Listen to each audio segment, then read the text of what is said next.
नमस्कार दोस्तों, हमारी आज की कहानी है सास ने बहू के माँ बाप को घर बुलाकर कहा, बीमार लड़की हमारे पल्ले बांध दी। निकिता पढ़ी लिखी संस्कारी लड़की है। निकिता अपने शरीर का बहुत ध्यान रखती थी। सुबह समय पर उठना, व्यायाम वगैरह करना उसका रोज का रूटीन बन गया था। लेकिन शादी हो जाने के बाद अचानक से उसे क्या हुआ कि वह रोज ही बीमार हो रहने लगी। इसी बात से तंग आकर सासू माँ ने निकिता के माता पिता को घर पर बुला लिया। क्या बात है समधन जी, आज कैसे बुलाया आपने हमें? निकिता की माँ सरोजी ने पूछा। निकिता के माता पिता उसके ससुराल उसकी सास सावित्री जी के बुलाने पर मिलने आए थे। आप कुछ परेशान लग रही हैं, कोई समस्या है क्या?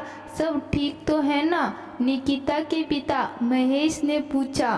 सावित्री जी ने उन लोगों को हाथ के इशारे से बैठने को कहा और उनके बैठते ही बोली, समधन जी, आपने तो हमारे साथ बहुत बड़ा धोखा कर दिया। ऐसा सुनते ही निकिता के माता पिता के पैरों तले जमीन खिसक गई। वह कुछ समझ नहीं पाए और सरोजी ने पूछा, ऐसा क्या हो गया समधन जी, जरा खुलकर बताइए। और निकिता कहाँ है? वह नजर नहीं आ रही। कैसे नजर आएगी? अपने कमरे में पड़ी हुई है, हर दूसरे दिन बीमार हो जाती है। इसको कोई परेशानी थी तो आपको शादी के समय बताना चाहिए था ना। क्यों अपनी बीमार लड़की हमारे पल्ले बांध दी? सावित्री जी के अंदर का गुब्बारा फूट पड़ा। बीमार? क्या हुआ निकिता को? और यह क्या कह रही हैं आपकी? हर दूसरे दिन बीमार हो जाती है। वह एक बहुत स्वस्थ लड़की थी। उसने अपने स्वास्थ्य को हमेशा ध्यान में रखा है। खान पान व्यायाम ठीक समय पर करती थी हमेशा। बीमार होने का तो सवाल ही नहीं उठता। महेश जी ने आश्चर्य का कोई ठिकाना नहीं था। अपनी बेटी के लिए ऐसी बात सुनकर वह बहुत चिंतित हो गए। सरोज जी खड़ी हो गई और सावित्री जी से पूछा, अगर आपको बुरा न लगे तो क्या मैं कमरे में जाकर निकिता से मिल सकती हूँ? इस बात का क्या बुरा लगेगा? बुरा तो हमें इस बात का लग रहा था कि अपनी बीमार हमारे घर छोड़ दी। साल भर होने को है अभी शादी को और हर दूसरे दिन बुखार लग जाता है। पता नहीं कौन सी बीमारी लगी हुई है इसे। सावित्री जी ने चिढ़ते हुए बोले, अगर हर दूसरे दिन बुखार लग जाता है तो क्या आपने इसे किसी डॉक्टर को नहीं दिखाया? महेश जी ने पूछा। उनके हाथ में डॉक्टर का पर्चा पकड़ाते हुए सावित्री जी बोली, यह रहा पर्चा, देखिए कितने सारे टेस्ट करवाने को लिख दिए हैं डॉक्टर ने। इसकी तो बीमारी का कोई खर्चा ही खत्म नहीं होता। कल जाएंगे यह सब टेस्ट करवाने। हाथ में डॉक्टर का पर्चा लेकर महेश जी ने बोला, मैं निकिता को अपने साथ लेकर जाऊंगा और उसकी बीमारी का पता भी कर लूंगा और इलाज भी करवा लूंगा। उसकी बीमारी के खर्चे की चिंता आप न कीजिए। अगर आपको लगता है कि हमने एक बीमार लड़की आपको दी है तो उसको ठीक करने की जिम्मेदारी भी हमारी है। फिर महेश जी सरोज जी को देखते हुए बोले, मैं यही इंतजार कर रहा हूँ। तुम निकिता के कमरे में जाकर उसका सामान बांध लो और उसको अपने साथ लेकर आ जाओ। सावित्री जी शायद इसी बात का इंतजार कर रही थी, इसलिए उन्होंने बीच में कुछ भी नहीं बोला और ना ही इस बात पर आपत्ति जताई कि महेश जी निकिता को अपने साथ ले जा रहे हैं। जब निकिता के सारे टेस्ट हुए तो पता चला कि उसकी किडनी और लीवर में इन्फेक्शन था। दरअसल हुआ यूं कि निकिता की शादी के बाद सावित्री जी ने घर में काम करने वाली नौकरानी को हटा दिया। सारे काम की जिम्मेदारियां निकिता पर आ गई। सावित्री जी घर के कामों में उसका हाथ भी नहीं बटाती थी। निकिता को इतना काम करने की आदत नहीं थी, क्योंकि वह अपने माँ बाप की इकलौती बेटी थी। इसलिए उसका हाथ बहुत तेजी से नहीं चलता था। धीरे धीरे काम करने की वजह से उसे हर काम में देर लग जाती थी।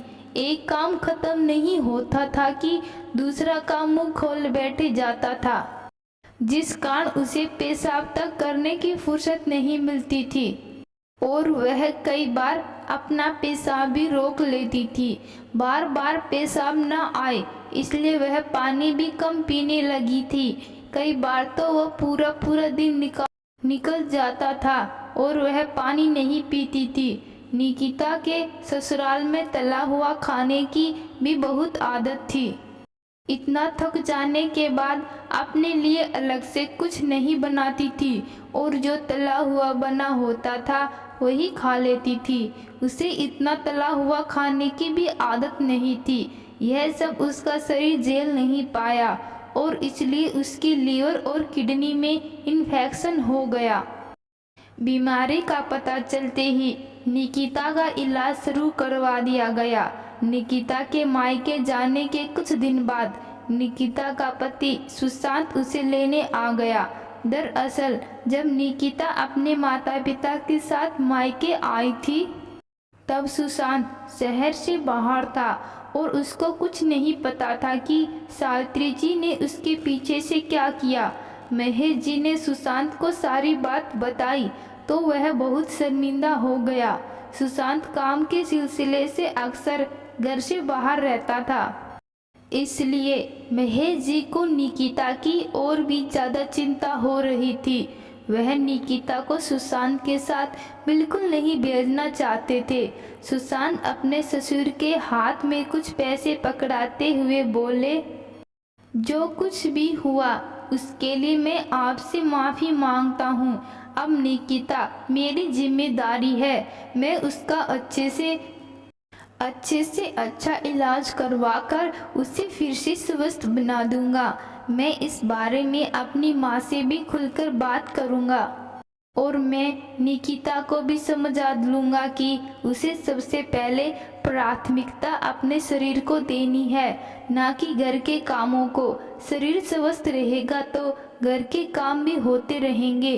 अगर मेरी माँ घर के कामों में निकिता का हाथ नहीं बटा सकती तो मैं निकिता को काम वाली भी लगवा कर दूंगा। आप निश्चित रहिए, जो अब हुआ वह दोबारा कभी नहीं होगा। महेश जी पैसे वापस पकड़ाते हुए सुशांत से बोले, यह पैसे नहीं, हमें बस यह वादा चाहिए कि आप निकिता का पूरा ध्यान रखेंगे। आप चिंता न करें पापा जी। सुशांत ने पापा से हाथ पकड़ते हुए बोला। फिर सुशांत और निकिता अपने घर वापस आ गए। घर आते ही सावित्री जी ने निकिता की ओर देखते हुए कहा, इलाज करवाकर आ गई, अब ठीक हो तुम? चलो तो अब हमारे लिए चाय बना कर ले आओ। निकिता, जो अब तक सब कुछ चुपचाप बर्दाश्त कर रही थी, आज पहली बार अपने पति का साथ मिलने पर बोली, मम्मी जी, मैं उस घर से बीमार नहीं आई थी, बल्कि इस घर में आने के बाद बीमार हो गई थी। आपने कभी घर के कामों में ना मेरा साथ दिया और ना ही मुझे काम वाली लगवाने दी, जिस कारण मेरी तबीयत खराब हो गई थी। और हाँ, जब आप अपने छोटे बेटे की शादी करें तो आप लड़की की कुंडली ना मिलाएं, पर उसका मेडिकल चेकअप जरूर करवा लीजिए, ताकि कभी उसके माता पिता को यह ताना ना सुनना पड़े कि उन्होंने बीमार लड़की आपके घर भेज दी। निकिता ऐसा बोल अपने कमरे में चली गई और सावित्री जी का उसका मुंह देखती रह गई।